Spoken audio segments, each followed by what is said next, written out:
Happy New Year's, fight fans. It was King Ryan Garcia with a stoppage over Luke Campbell. Let's talk about it.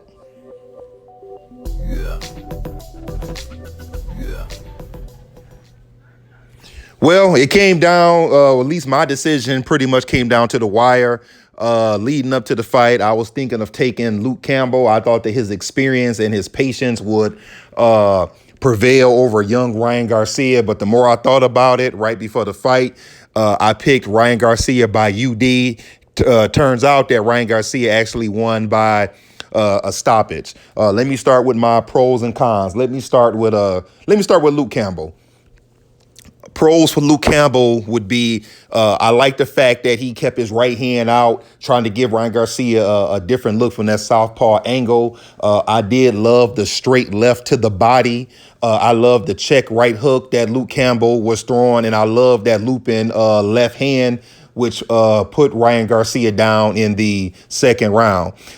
As far as the cons for Luke Campbell, I did not like the fact that he leaned against the ropes as much as he did. And you know, he basically was maybe he was trying to catch and shoot, but he was just really taking shots from Ryan Garcia. Whether those shots was connecting on the head or just hitting him on his arm, I didn't like the fact that he really leaned against the ropes. As far as Ryan Garcia goes, my pros for Ryan Garcia would be I do love the fact that he showed the heart of a champion when he got up from that knockdown. That was not a flash knockdown, people. That was a hard looping left hand that Luke Campbell threw that caught him on the chin. I thought that Ryan Garcia might have been done at that point, but he showed resilience in getting up. I do love the fact that Ryan Garcia was standing his ground with the more experienced fighter, Luke Campbell, standing in front of him, trading shots. But that's also going to tie in with my cons for Ryan Garcia. And, of course, I love the body work, and especially that left hook to the body that put Luke Campbell down. My cons for Ryan Garcia would be that even though he stood in front of Luke Campbell and made it a fight, I don't like the fact that Garcia did not show enough head movement, and he was pretty flat-footed.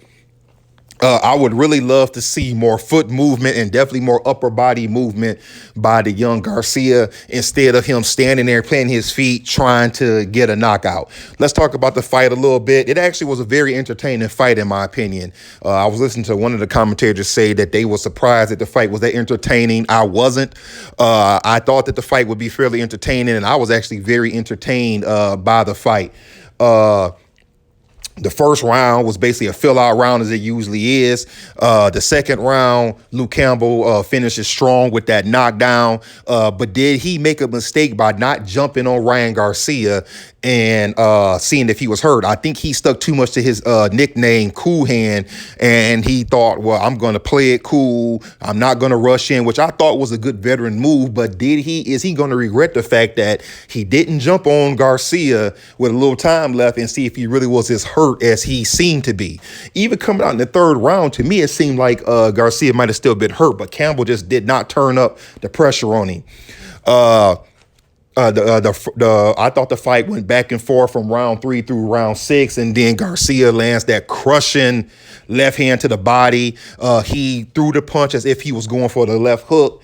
He got Campbell to bring his hands up, and then Garcia just crushes him on the liver with that shot, and it was a delayed shot, the same type of shot that Bernard Hopkins put on Oscar De La Hoya years ago. It's that body shot that when he hits you, you take a step back, and after a second to a second and a half, you feel it, you go down. And I knew that when the referee got to 6, that Campbell was not going to get up. So where do we go from here? As far as Luke Campbell goes, look, he's 33. He's still in his prime years, and he still has some good fights left.